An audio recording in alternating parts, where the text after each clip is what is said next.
The opinions expressed in the following programs are those of the participants and do not necessarily reflect those of Rogers Cable or Rogers TV.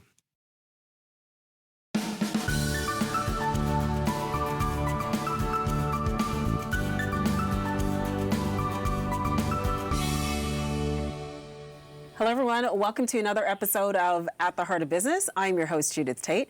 At the Heart of Business is a conversation with women in business discussing their challenges and successes. My first guest today is Nikki Clark, founder of The Nikki Clark Show. Hi, Nikki. Hi, Judith. Thank you so much. Great to see you. Great to see you, too. Thanks so much for being here.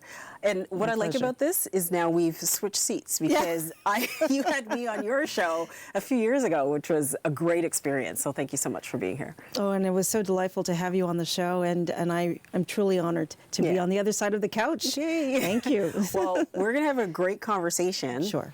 And I'm going to try my best to leave at least a minute at the end so you can share your beautiful singing voice with the audience. This woman's voice is amazing. So I'd be honored. All right. So tell us about the Nikki Clark Show, what it's about, who it's for, and why you started it. Absolutely. Well, the show started as a hobby.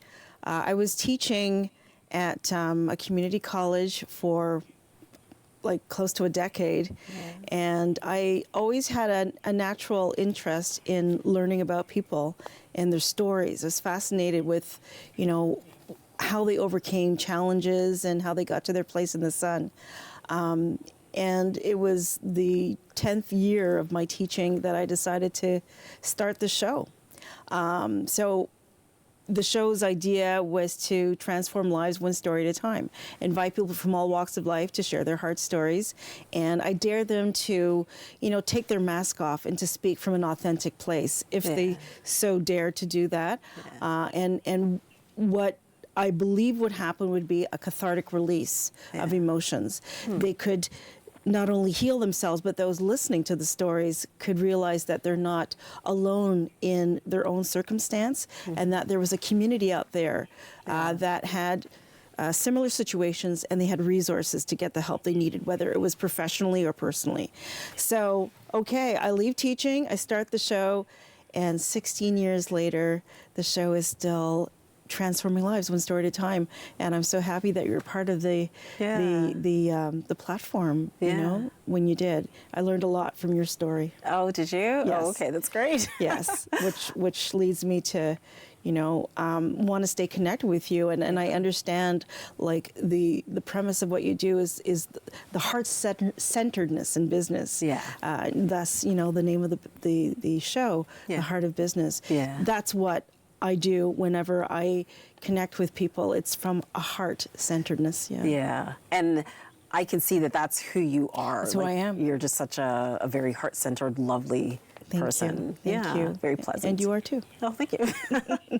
So what's the importance of storytelling, and how powerful can it be for people? Storytelling is a powerful tool in helping people, identify with each other. There's always something that you can learn from someone's background, and it's a way to connect people.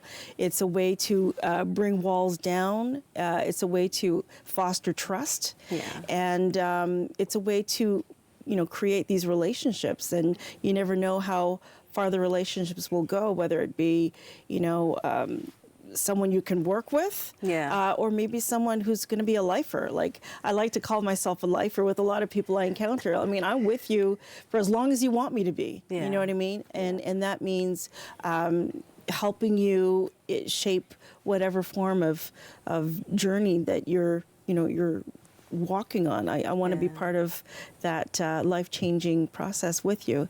So storytelling is that way of just making people connect intellectually, and also through emotional connections, through the heart-centeredness focus. Yes. And how has the Nikki Clark Show created a platform for underrepresented voices? It created a platform for people to come on a kind of safe platform where they're not feeling judged. They can speak from a place of complete candor, and they are allowed to just be completely authentic, and that takes a lot of courage. And I applaud every guest that's come on the show who's gone down that road, so that they're able to like help other people in the way that they have experienced life the way they did. You know, I've had people come on the show and talk about all kinds of situations that have been very difficult, some challenges, maybe experiencing a loss of a loved one, or maybe overcoming severe health challenges, or maybe going through a financial crisis. But those lessons that they learned in what I call the valley help them get to the mountaintop, and coming on the show gives us those teachable lessons that we can, you know, overcome, that we can rise from adversity. Yeah, for sure. And it also helps, well, other people, your viewers, to see that, you know, like we can get through those challenges. Absolutely. And, you know, you're not alone in your struggles. You're not alone in your struggles, absolutely. You're not alone in whatever circumstance. There's a community that is there to support you and get you to the other side. Yeah. And how is storytelling used as a tool for empowerment and change? I think the greatest part of storytelling is that because it's so real, that people have an easier way to connect with the story if you're willing to be transparent. There's a part of the story that they can say, yeah, I've been through that, and now I don't have maybe that fear or that obstacle to reach out. And I feel the more authentic you can share the story, people feel that they're better able to trust you. Because this is me, I'm naked, the naked truth here in front of you. So that means they don't have to have that wall to separate, you know, from the truth and getting the resources they need. So that is a very, very powerful tool, to get through to people. So is that expressed in one of your books, like the Paperclip Princess? Do you want to tell us about that? Yes, thank you so much. The Paperclip Princess is loosely based on my life as a child, as a creative child, and working with a dad who mentored me as a business owner. He is a retired business owner, but this story is based on an 11-year-old, Keisha, who discovers her talent of putting together paper clips and then sells it, and it becomes, you know, like a hit with her family and friends and schoolmates. So the lesson here is for young creatives to understand that whatever gifts they have, they can make it a way for them to have a livelihood, you know, and it's also a way for children to you know, establish creative expression with entrepreneurship. And that's okay. You know what I mean? So, you know, like some parents may deter some children from using their own creative ability, especially in the arts, and to say, you know, it's not maybe the safest road to you know, venture on. You should go into something like, I don't know, finance or accounting or teaching. But, you know, if the child's true calling is really something within the arts, then they should be allowed to express that. And the show and the book shows that she's been successful, just being able to be encouraged just to dive into her artistic mastery. So that's what the book is about, and I'm really happy the way that it's been responded to. Like people are really, really interested in the book, and I really want to encourage young entrepreneurs in whatever area of interest, whatever business sector they're interested in. I want to be able to push them. So who would buy the book? Like, or is it mainly for kids, or like is it something that you'd read as a family? Or, absolutely. Well, the language in the book is geared towards, I would say, between grade 2 and grade 4. Okay. So you can have educators read to the children, as well as maybe families reading the story together, or children at that age level, the grade level, can read it to themselves. I'm happy to say that a couple of libraries have picked up the book. Oh, awesome. And Wow. we've had reading circles, and they've shared the story with the family. So it's a great way to have as like a core to build learning extensions from. So I've actually had a reading circle in Belleville. A couple of weeks ago, and we sat, read the story, and then I asked the families to break out into different creative corners where they would take this idea and then they would build upon their own ideas in whatever, a painting, or maybe starting their own story book and whatever else. So being able to use that book as a creative extension has been really amazing to see. Awesome. I love it. So tell us about the coloring book. The coloring book, that was born just this past January, and it's basically taking heroes from the past and present, Black Canadian heroes and a couple of American heroes to put in one book, compiled in one book, and to offer that to the world to say, okay, these are people that I value and who have done so much to contribute to the world. We have Harriet Tubman, who we know as the woman called Moses. She led blacks from enslavement in the United States to the Underground Railroad, brought them to Canada. And then we also have someone like The Weeknd in the coloring book. So the coloring book is for all ages, for children and adults to learn about Black history, and also to, get their color on. Yeah. Oh, I love it. Yeah, and I love coloring books because even just an opportunity just to sit and be creative. Absolutely. And pull out the pencil crayons, and it just, sparks new ideas sometimes. So that's great. Absolutely. I find like coloring books, like it helps me meditate. Yeah. So I'm thinking, what a way to be creative and also learn. Yeah, for sure. Okay, so about your beautiful singing voice, what got you into singing, and can you sing a short song for us? Oh, yeah, I'd be delighted to. I started singing at the age of 5. Oh, wow. Yeah, around the house. My mom put me on the stage when I was 5, and I wrote my first song when I was 7. And then I actually got the technical training in Montreal, where I grew up at the Royal Conservatory of Music. So I'm trained for the opera, so I have different octaves of vocal ability. And I just love music. I just grew up listening to all kinds of music, from reggae to rock. Oh, that's awesome. And just being able to express myself musically it's just a blessing. Okay, so let's hear it. Want me to sing to you? Sing to me or the audience. Well, I think I'll sing Lift Every Voice. Okay. Otherwise known as the Black National Anthem. Awesome. I'll just do a verse for you. Okay. Lift every voice and sing till earth and heaven ring. Ring with the harmonies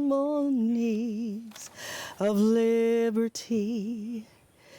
Let our rejoicing rise high as the listening skies. Let it resound loud as the rolling sea. Sing a song full of the faith that the dark past has taught us. Sing a song full of the hope that the present has brought us. Facing the rising sun of our new day begun, let us march on until victory is won. Thank you. Thank you so much, Nikki. That was beautiful. Thank you so much. Thank you, Judith, for this opportunity. It's been I great. love having a chat with you. Oh, thank Always. you. And stay tuned, we'll be up with Natasha Halliday next.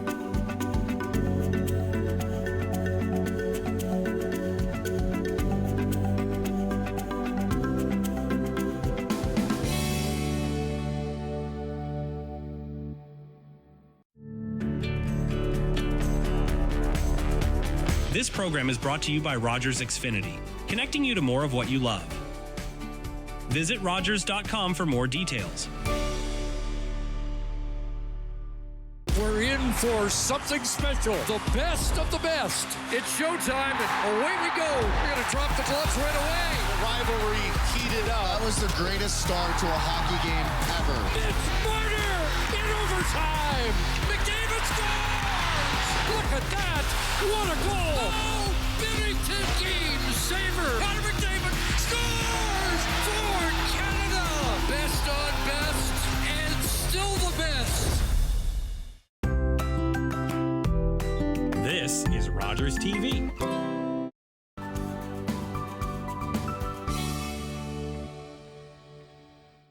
Hello, everyone. Welcome back to At the Heart of Business. I'm your host, Judith Tate. At the Heart of Business is a conversation with women in business discussing their challenges and successes. My next guest is Natasha Halliday, founder of Emerging Resilient Counseling and Psychotherapy. Welcome, Natasha. Thank you. I'm so glad you're here. I'm glad to be here. So tell us about your business. So Emerging Resilient Counseling and Psychotherapy is my private practice. I'm a therapist, Okay. Registered social worker, and I do counseling for people, individual counseling from ages 12, 13 and up. Yeah? Yep. Okay. And what got you into psychotherapy and counseling? I've been working in the mental health sector for 20 plus years. Okay. I've done hospitals, community settings, schools. I initially just worked with children and youth and then expanded to working with all ages and started doing the psychotherapy model in hospital, working in an outpatient clinic, and then eventually moved on to doing it for my own. It was actually something I vowed I would never do. Oh, okay. But you know, life takes you in directions you don't expect. Yeah. And then I eventually started doing it on my own a little bit. During the pandemic, actually, I launched my business March 2020. Oh, nice. So I was trying to find office space and having trouble and thought, okay, well, I'll launch online for now, not knowing what was coming. And then I was kind of glad I didn't rent an office space. I wouldn't have been using it. Yeah. So, okay, so you said that you thought it was something that you would never do. Was there, you know, like a moment or an incident or something that, you know, in your personal life or professional life that where you saw there was a need to start this?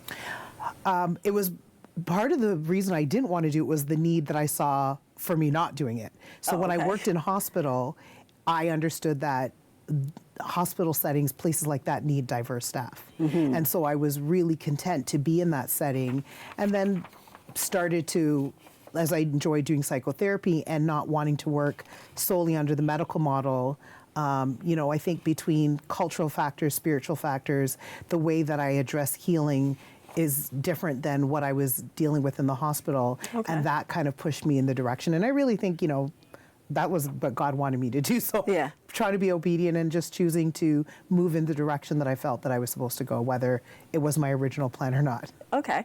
And then what makes you different? Like, how do you stand out from? Well, one of the things I really want to do is allow the whole person to come. Yeah. So I ask my clients, you know, what spiritual practices do you have? We don't have to practice the same thing, but I don't understand how you can approach healing and not include somebody's spirituality. And I understand that I'm not qualified to do everything, but I try my best to take a holistic approach and be in contact with a client's permission or be working along with other service providers to meet all the needs of the clients, where sometimes there's barriers and red tape that come into settings because hospitals are for care, but they're still businesses. Yeah. And so there's models that they operate by that didn't always line up with how I wanted to be able to provide support. And so I was, you know, then more curious about if I was working for myself, what my options would be. So would you say that maybe your values were different or just not aligned? Yeah, I don't think all the values were aligned. Okay. And what would you say your core values are when it comes like in your business? Well, I think the thing that drives me the most is creatively meeting the needs of my clients and understanding that there is no cookie cutter approach. Yeah. As as a social worker, as a therapist, we study different modalities of therapy. Yeah. But those are really, a lot of them come from quite Eurocentric perspectives. So I also want to look at how do I bring myself as a Caribbean woman, as a woman who practices a certain faith. I don't say I'm a Christian counselor, but I do let people know that I am a Christian. So if they want that to be part of the practice, it is. If they don't, it's not. If somebody practices a different spirituality, I'm still going to invite that in, because again, I find that we are comforted by things like prayer. That's part of, to me, how we should be including our coping strategies in addressing the adversities that we face. So I do take in my approach all these things into consideration. Okay. Yeah. And who would your ideal client be? My ideal client Yeah. is the person who wants to participate. Okay. And the person who understands that therapy isn't about having a diagnosis of a mental health disorder. Therapy is recognizing that there may be some things that someone doesn't know how to deal with, and they're seeking the support of somebody who has some tools. Yeah. I used to use the analogy prior to being in private practice, just working even in the hospital, that I was like the staff at Home Depot. So you come in and you say, I want to build a dog shed. Yeah. And so if the staff come to your home and build it, if then it needs repair, then you need the people to come back and do it. Yeah. If they tell you you need this type of wood and these type of tools, they teach you how to do it. You're more equipped to deal with any repairs that's needed, because you now know the system, you know things about it. Yeah. So I see myself in the same light of, I help people develop or use the tools that are necessary for what's required for that part of their life. Yeah. Is therapy for everybody, would you say? Or should I think so. I think that anybody can benefit from therapy. Again, I don't think it's required that somebody have a mental health diagnosis. One of my favorite things to do is support people in different types of transitions. Okay. Right? So, there's our identity is tied to a lot of the things we do. Yeah. So transitioning out of post-secondary school into the workforce, or retirement, or maybe out of a marriage, or whatever that transition may look like. I find a lot of people struggle with, who am I now that this part of my life is different? And so I like working with people who are facing some kind of transition in their life. Yes. Okay. Let's talk about your public speaking. And do you do conferences and workshops and all that? So let's talk about that. What do you do, or what do you talk about? So I actually started that before my private practice. Oh, okay. I feel like I fell into it by accident. Somebody asked me to come present on psychotic disorders, and I was working in hospital, and I knew a lot about it, so I did. Okay. And then it just kind of kept happening, where people were like, oh, we're having an AGM, could you speak a few words about this? And I'm like, sure. Like, I like to educate where I can. Okay. So at first, my main focus was just educating people on mental health, really trying to reduce stigma and remove stigma. Oh, okay. Then I started to focus on resilience and, demystifying the concept of resilience, because a lot of people think that resilience is about having this grit, which means you have no emotions. Yeah. But to me, one of the most resilient things we can do is be honest about our emotions. Yes. We're learning the tools to manage them well, but I think we have to be truthful and have to recognize what we're really experiencing in our emotions as part of our way of being resilient. Okay. So I now speak on resilience, mental health, what I like to call unmasking fear. So I talk to people about, when we're dealing with fear, there's often ways that we're not even recognizing fears impacting us. And so how do we uncover the disguised fear in our life so that we can really address fear as it comes fulsome in our life, to really move past it and to remove the limits that it might present. I talk about burnout. Dealing with that. That's such an ongoing issue for so many, both in their work settings, or just, if life is presenting a lot of challenges, people can feel burnt out. And now the most recent thing I've added is looking at authenticity. And so my goal is to, I have this theory that, our dealing with adversity is like having an umbrella in the rain. And so if the raindrops are the adversities that we face, sometimes we want to just stay inside, but life doesn't work that way. Yeah. So our umbrella creates a system by where we can be in the midst of something that we don't want to experience, but it's mitigating the full impact. Yeah. I can be outside with an umbrella and not get wet, but Okay. it doesn't stop it from raining. So I want to teach people tools that provide that umbrella for them to manage the different things that they're facing. Okay.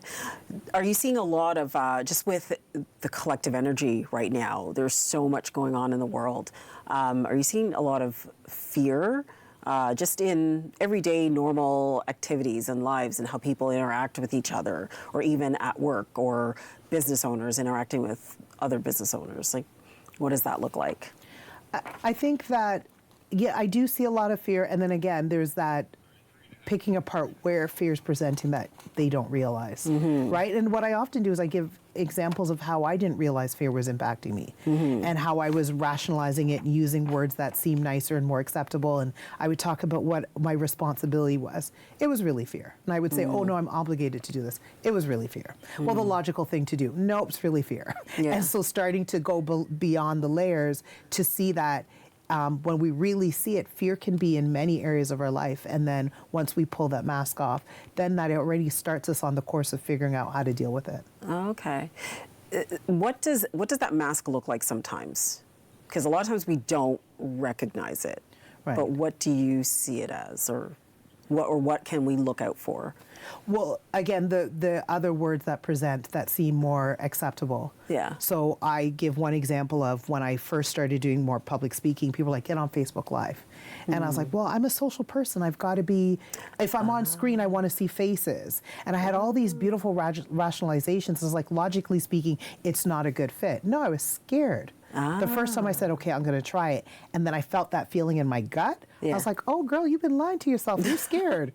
So then I had to realize, my mind, it was more acceptable for me to say, logically speaking, it's not a good fit, Yeah. this, that, and the other. But truth be told, I was just really scared about tripping up on my words, Yeah. messing up, all kinds of stuff. And so when I physically felt that fear in my body, Yeah. I was able to go, oh, it's been fear all along. And that was part of what started me on the journey of going, how else is fear disguising itself? Yeah. How else is it, I think about a masquerade ball. Yeah. It puts on a mask, it dresses up in a pretty outfit, but below the surface is something more sinister potentially. Yeah. And it could be limiting how we live our lives. And that's the big goal for me, is looking at ways to remove the limits. Yeah, exactly. The limited mindsets and the excuses. I find that excuses are often fear-based as well. Yeah. Yeah, okay. As far as work-life balance, being someone who does counseling and psychotherapy, that's probably a lot. So how do you find that work-life balance, or just, ways to take care of yourself so you don't get that burnout and overwhelm? Right. So the first thing I had to admit to myself was balance is not about it being 50-50. Yeah. I'm not going to have an equal divide of all the things that I'm doing. So for me, part of my balance is I might have a day that I work really long, but then do I ensure in that week there's time, I have more downtime in other things that I'm doing.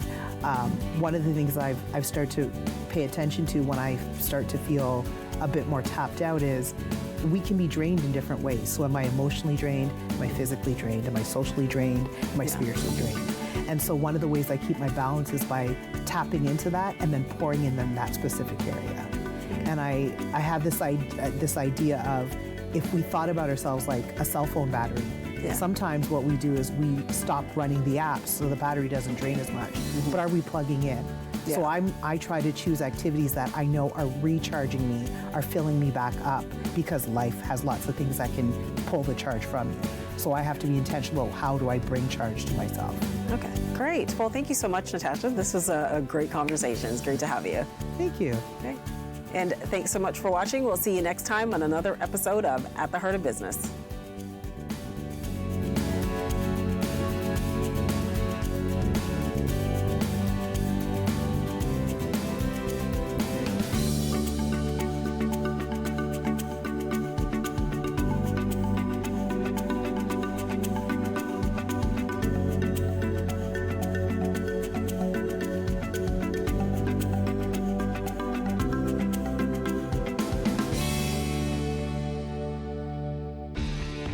Connect with us by visiting our website or email us at comments@rogerstv.com.